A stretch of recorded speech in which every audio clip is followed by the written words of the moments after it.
держит. Натурализм. Своего мысли. Говно.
Алло. Ну, Иди в комнату, я сейчас чай.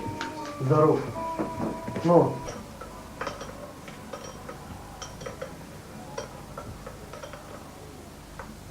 Такой беспорядок. Чему? Шаму. Батьки съехали и оставили сыну квартиру, да? И какую-то песню. Батьки ехали в гости только. Ну как люди доходят до ручки, так и до творчества.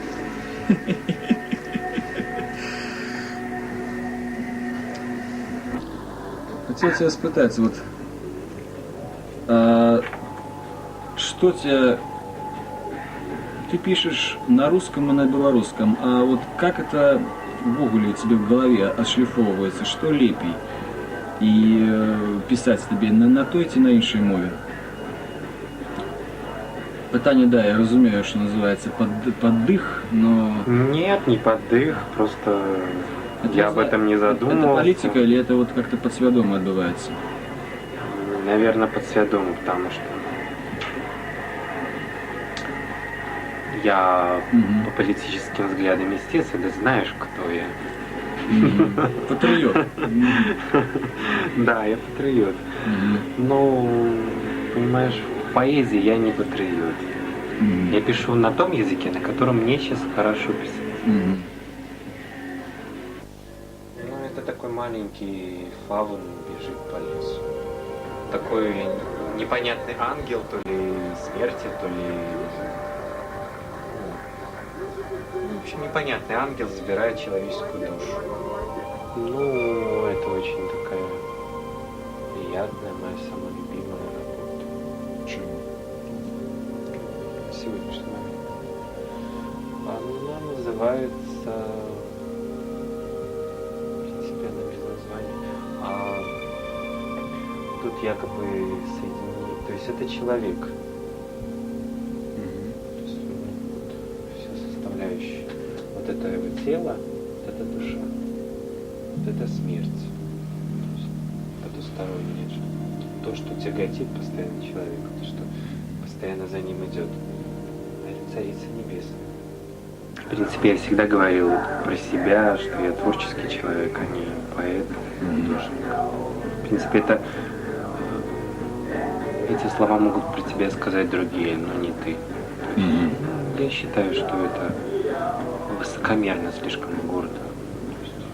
Центрично называть себя поэтом, художником.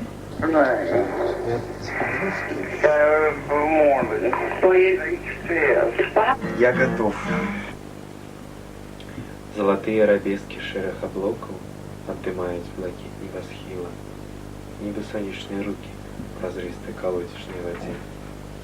Солодкая сребра травы, бесконцых альпийских лугарин, целуя беломолочным светлом жовтая поўня, пачуццё мітуслівасці, зачараванасці постаці адзіноцтва монаха. Юнак крочыць уверх, ён хацеў цалаваць снег. Карункі чорных зморшчын сінеюць, утвараючы ранкам твар маўклівых гор. Золото на блакіце, юнак крочыць далей. А тебе не приходила в голову думка, что вот ты станешь великим поэтом? Ты вот, получил Нобелевскую Ну, премию, нет, как нет. ты? Нет, не про то. И славу твою будут поделять, ну, не только белорусский народ, а еще несколько народов. Да вряд ли. Я думаю, что... Я вчера подумал по поводу поэтов. Угу. Что поэты это как цветы. Одним посчастливилось, их там срывают, используют для лекарства, используют в чай. А другие так и погибают на поле, но все-таки они тоже цветы, то есть они равноценные. А перекати поле. А? А перекати поле так само шквет? Это же не цветок. Это колючка какая-то. Я имею в виду цветы такие. Да, я разумею. То есть пестик, крыльца там.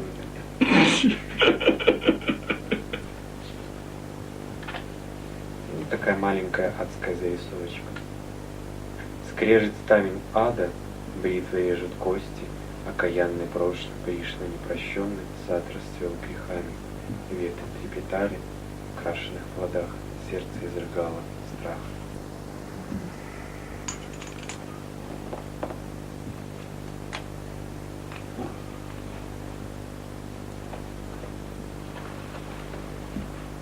Не, скучная эта вещь. Чему? А что веселое? Ничего веселого. И поэзия тоже не веселая речь. Ты приехал, тебя по поэзии спрашивают, да? Как Машина, да? Я тебе этого не позволю.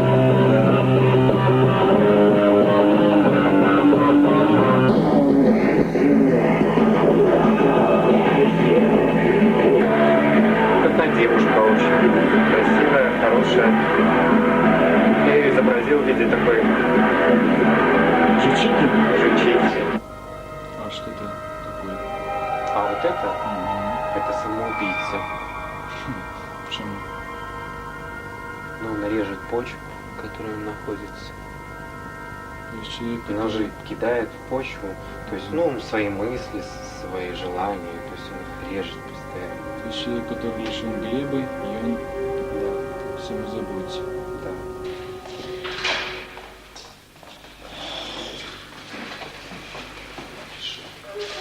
Господа трамбусты. Будешь сдымать нас?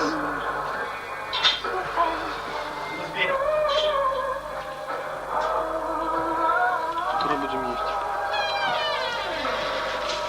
есть. Я хотел бы поговорить о том, что о взаимоотносинах життя и поэзии.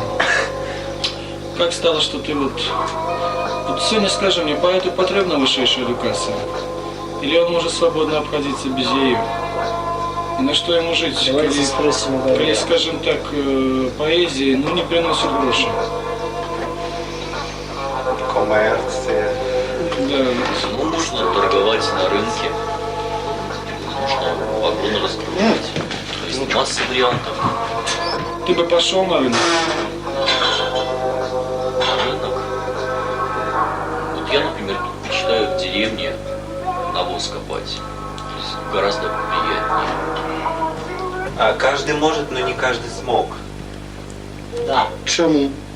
Потому что так происходит. Не все же пишут стихи. будет Все честно. это хуйня. Духовная. Действительно. Хочется есть, кушай. Не хочется, не ешь. Хочется писать, пиши. Не хочется, Не пиши. Твой хуй тебе нужна, прости за лексикон, духовная пища, коли твое тело будет отдыхать от недостатка. Так, ребят, капуста режима. нужна?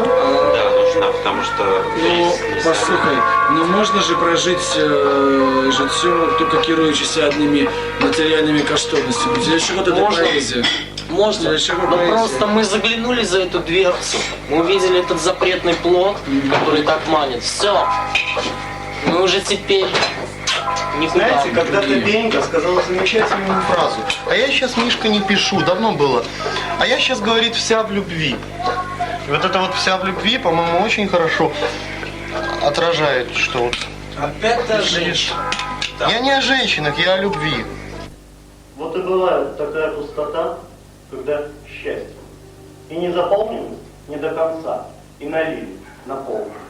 Счастье – это импотентированное желание, невозможность сна и в то же время невозможность бодрствовать. Заполненная пустота, но заполненная. Если для представления можете представить, вот только почему счастье, звук А, правильно произносимый при артикуляционной разминке, вакуум света белого, значит никакого, значит всех счастье, ни хорошее, ни плохое счастье, идет счастье, нирвана, нирвана. Улетаю, приседаю, приземляюсь в небо. Вы знаете, с помощью звука А можно летать. Счастье. Я рожаю ртом слезы. Счастье.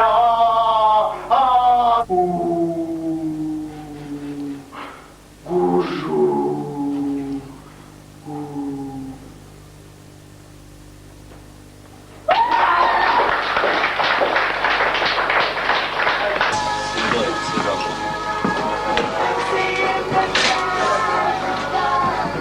Игорь, ты чай нам сделаешь?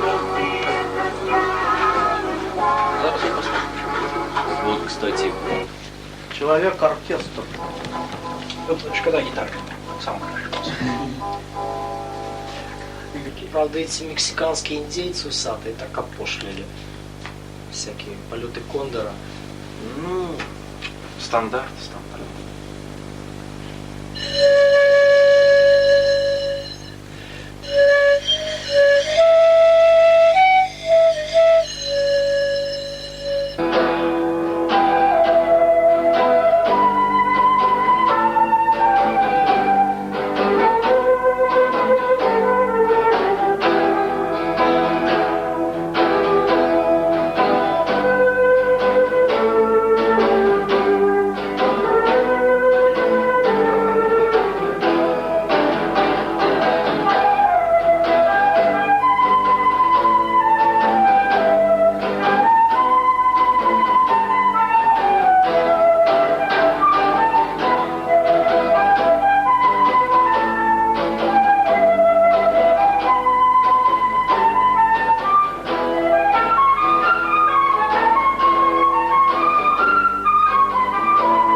я полюбил цыганку я.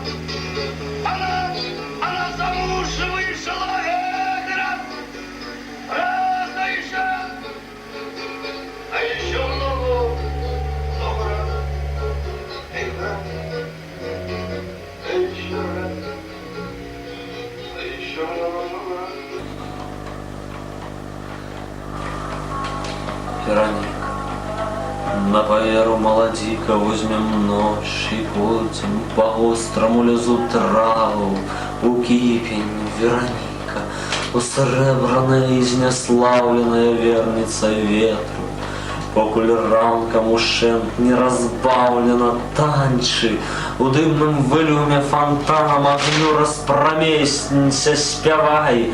Уже джалы наставили зоры, обрнуться ницно змеиным клубком. Разливайся могутными махами песнеспевов по сутореднях души, гучным рехом звени. Рыштала су свету, хай ходором ходят, не кроплями, реками свет обрасится с твоих рукавов, Вероника, сорвавшая зранку фиранку облоком, узнесшее солнце у синего скросшего дню, Вероника, расставшая с белыми хмарками шпарка, летящая в тень. Я не гений, не пророк, уже не ведаю. А волосы долгие тебе никто не тягал за долгие волосы? Не гоняли тебя за это? Мне целяли только за долгую бороду. Ай, ба, она у тебя была? Ну да. Я не знаю, насколько это цікаво, потому что тут отрывается вариант, как Савелий сказал, музыку я разъял как труп, поверг я алгеброй гармонию. Ну, кому что цікаво. Давай Почему кому что-то цікаво? Это так. Это одна из самых гениальных фраз у Пушкина, потому что Ты это думаешь? правда так. Так робил и Моцарт. Не скажи, не знаю. Не знаю. Не знаю. Ну давай выпьем за... Ну, Моцарт это было А за кого бы ты хотел Крышевый выпить? лес. За Моцарта или за Сальери? Я? Ты. За Моцарта. Давай выпьем. Все ж таки за Моцарта. А поводле Пушкина и за Сальери так само.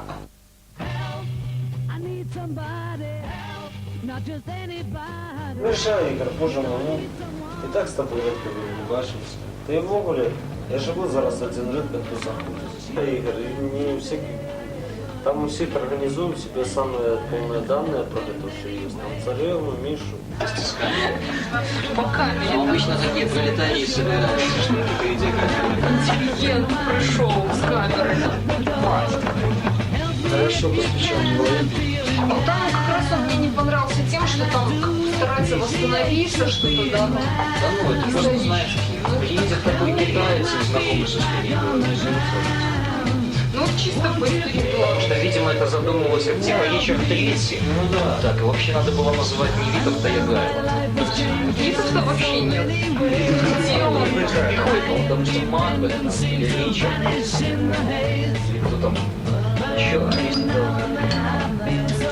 Котов сейчас рассказывал, когда они учились, там время оттепели началось, и там повалили из-за рубежа всяких тянства. Он пел там всякие преданные. И они вот все это видели. Вообще самые такие великие актеры, великие спектакли, блин. Как счастье у доме было. Зенькали мы сидели. Она сказала, это там все так Это все стало так. орали. Да, там уже все. Причем, когда они свалились с него, он только удивился. Нет.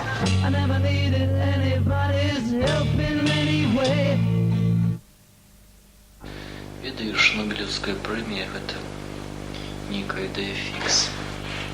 Просто на самой справе, мабуть, это элементарний проход. Угу. Просто та планка, яку і хочеться досягнути. Не, мне навод это не планка, это просто жарт такие. Элементарный жарт. Да, Флёр. на уровне флера, не больше. Ну от уяви, тобі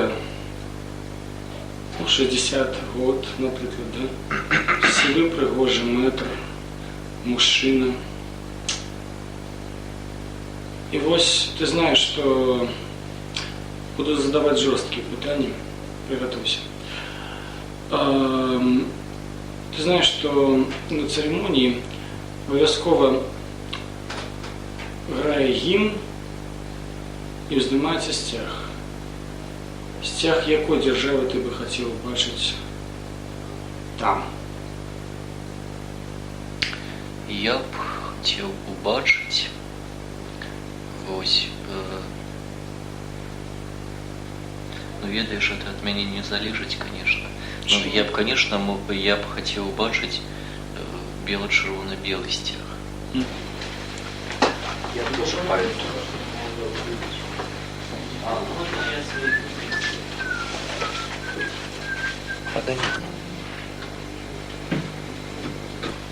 Все, пока, Дениска. Спасибо большое. Заходите, звоните. Отдыхай. Самое главное, не требовать. Да. Так разбираться всем. После смерти Иры это время. Пока.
Купала на Ивана, где Иван ходит, там жито родит.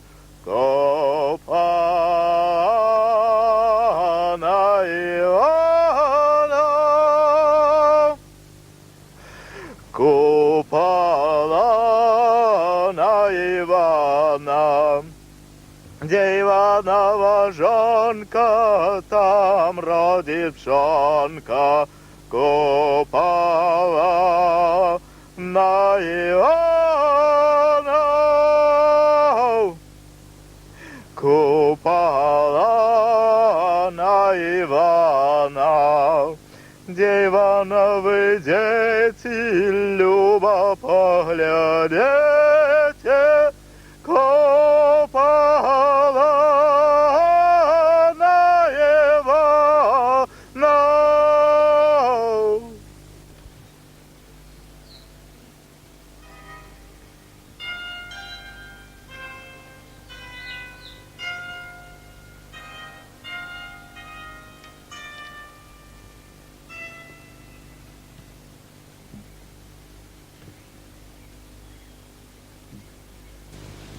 Ну так что, водятся волки в Вёсце? У лесе Вёсце? И в Вёсце так само. А ты кто?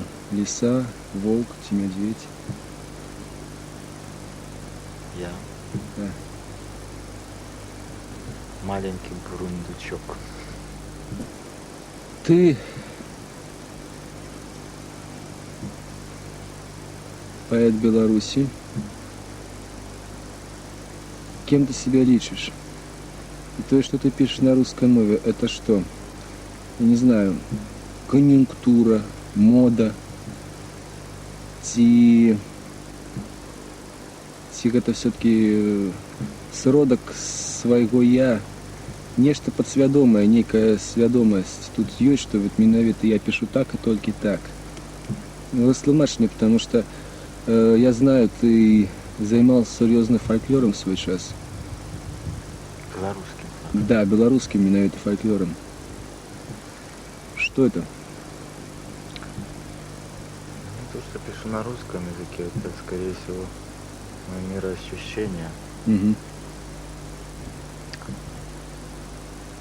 Не знаю, в России я бывал, но чтобы жить там, никогда там не жил. Воспитывался, сколько моя бабушка учительница была, воспитывался на лучших образцах русской поэзии.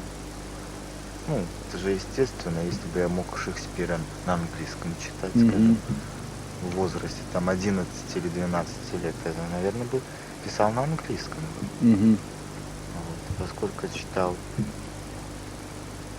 русскую классику, русскую поэзию, следовательно, и писать стал по-русски. По-русски писать стал. А вот уяви, пройдет 20, 30, 100 год, 200. Каким ты себя поэтому бачишь? Белорусским или русским? Русским.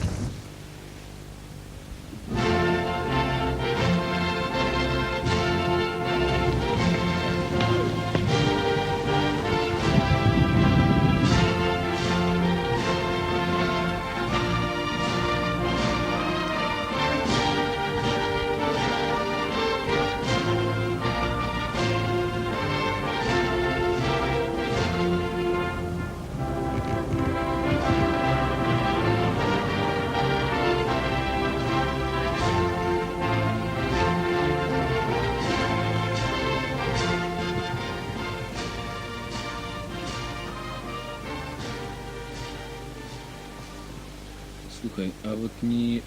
Что такое для тебя все-таки Беларусь? Это что, провинция? Это...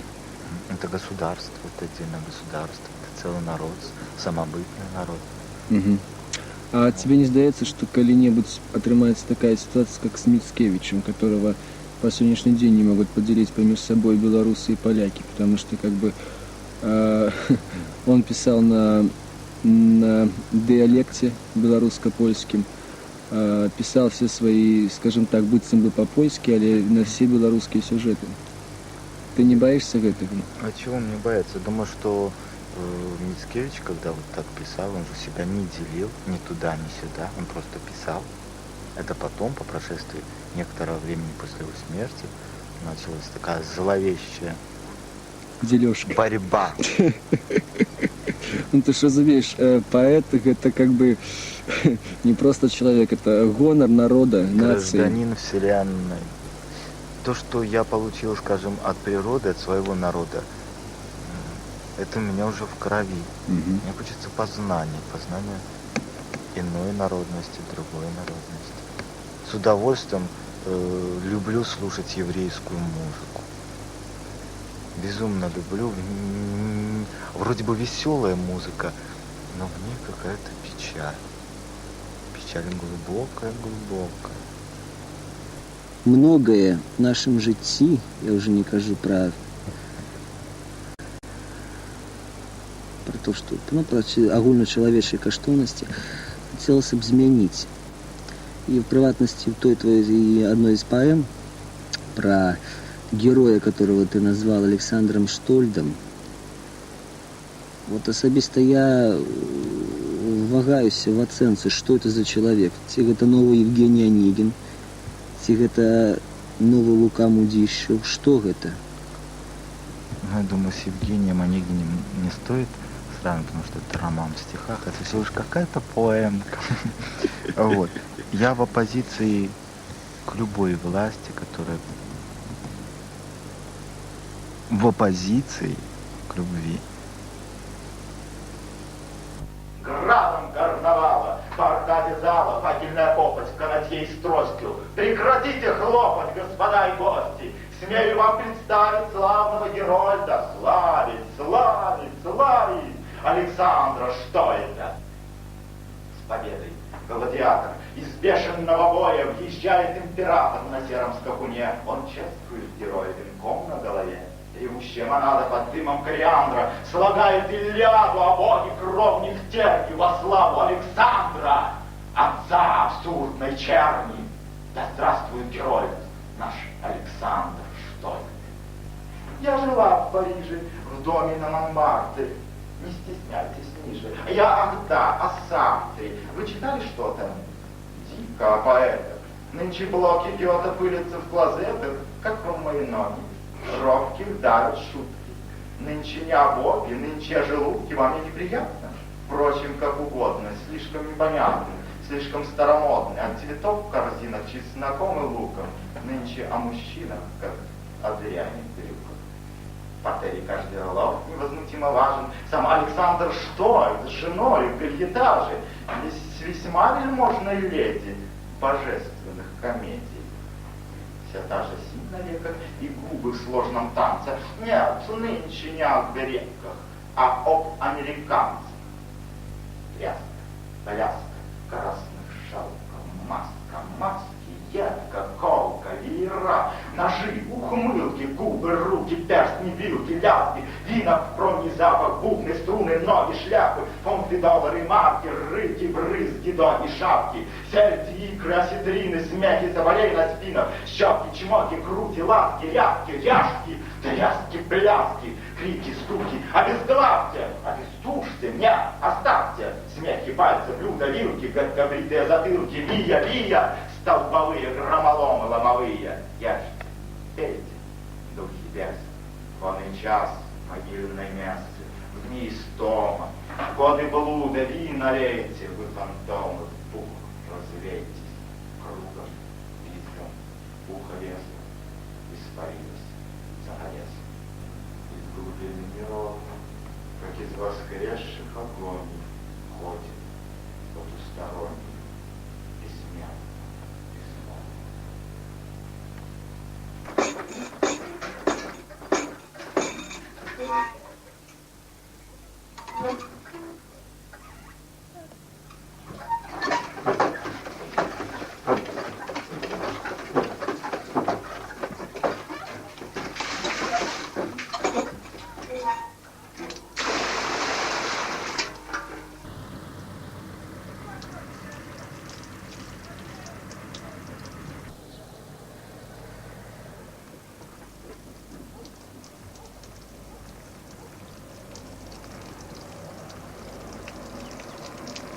Поэт 21 века должен быть полностью разбором.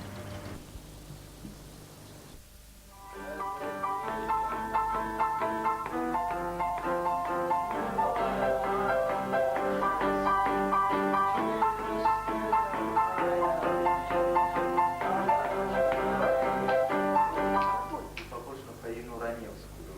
Помнишь, в каком-то Папачешку, что ли, Беломорина или Роман? А почему ты не был? Ой, Дима, уже извинялся. Так шмату. Дима, ну как в кино, да.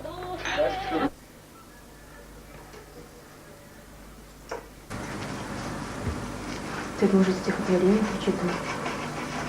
Например, «Хлеб» Петруся Хлебки.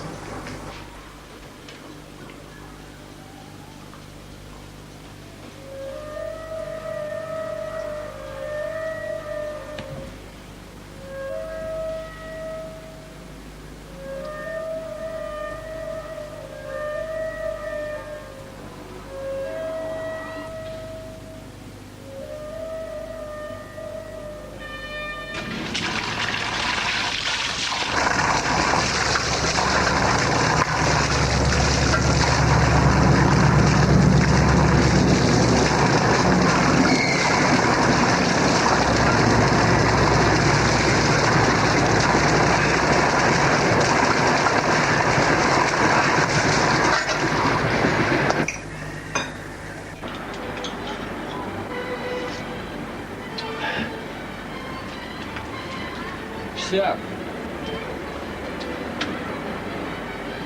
Что я вам скажу? Я в русскомовную поэзию не верю на Беларуси. Потому что, что б ни было,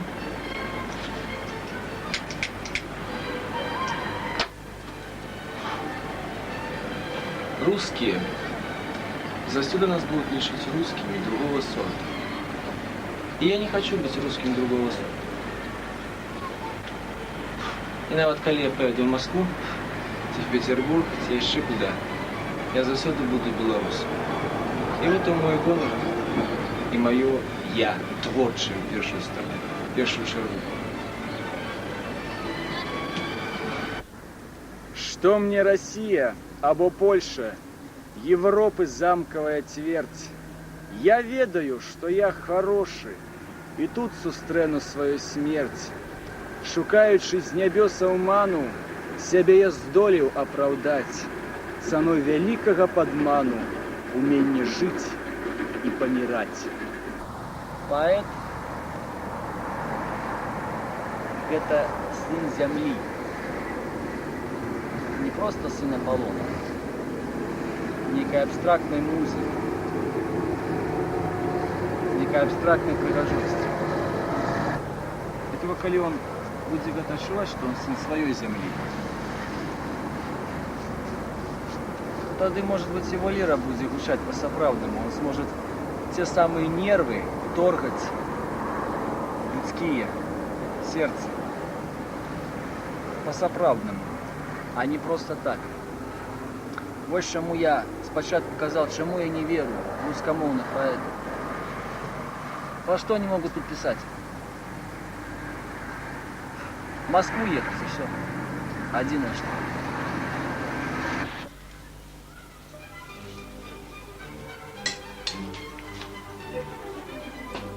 Проходи, садись. Спасибо. Все снимай. Тебе каким? Мне красивый сон. Вот Вот это? это да. Так что, чтобы я рядом общалась. Ага. Могли, что это чисто яблоко? Что это самый эротичный фрукт.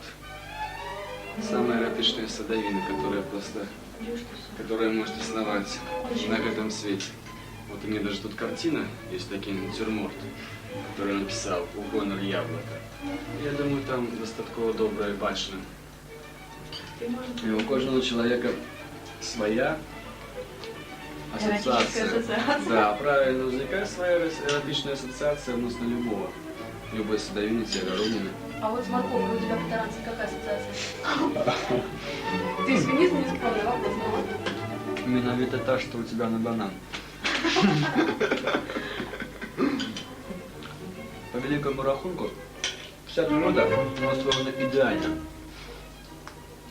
И мы повинны шукать в ней, отгадывать эти все идеалы, которые она нам наплодила и покинула для того, чтобы мы раскрывали сенс. Потому что она идеальна, то мы не идеальны. Поэтому, может быть, в природе не існує мастацтва, а у нас оно існує, потому что на это только мастацтво и помогает нам.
Предстоящая в конце января неформальная встреча президента России Моисея Ельцина с президентом Украины не носила характер террористической акции, как взорвался газ, вытекавший из системы газового.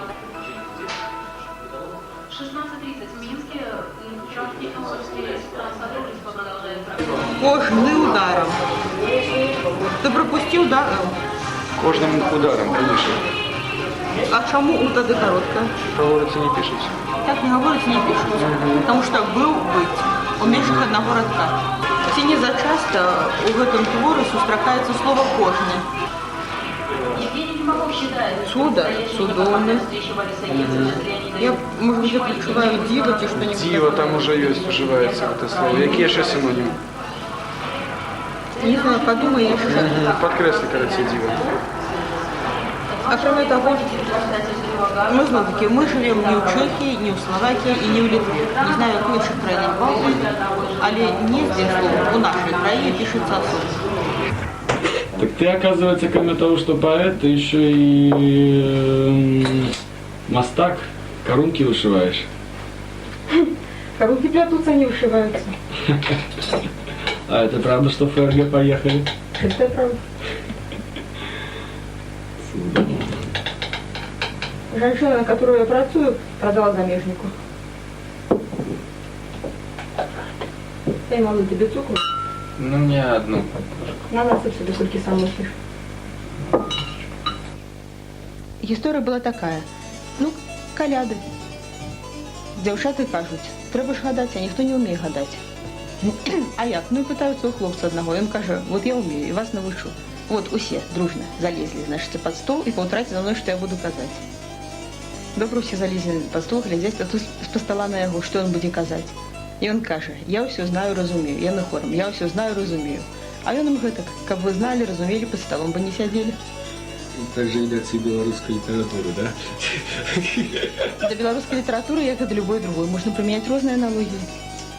Можно их это при великим жадании. Ну не скажи, по-моему, творчество не впливає на гонорари. Не ранее впливало, а зараз дальшим чиновникам до фені. От. Ми всі зараз їхні прикриті вороги. Да ніхто ніколи з гонорара не жив. Анил Гилевич. Ну, пробачьте. А Шамякин? Сменники ранее были богатые, это зараз мы никому не потребны.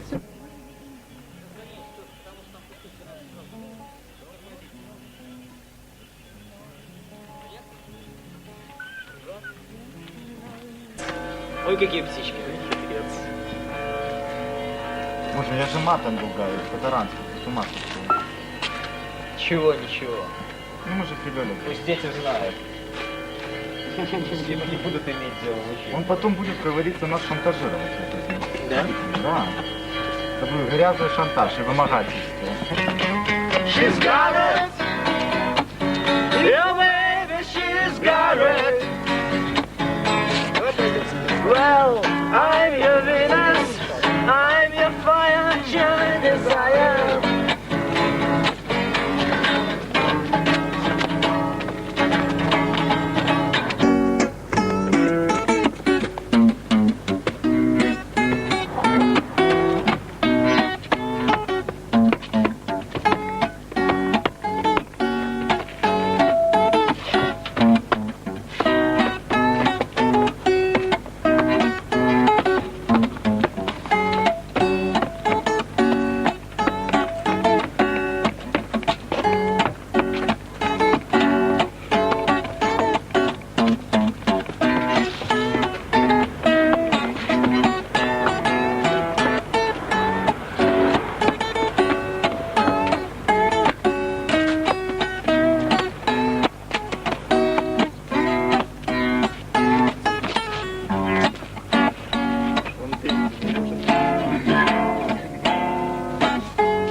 Дамы, запрошаю кавалеров.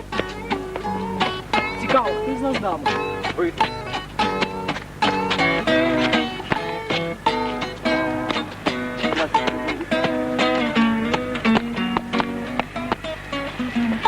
Все, стоп, снято.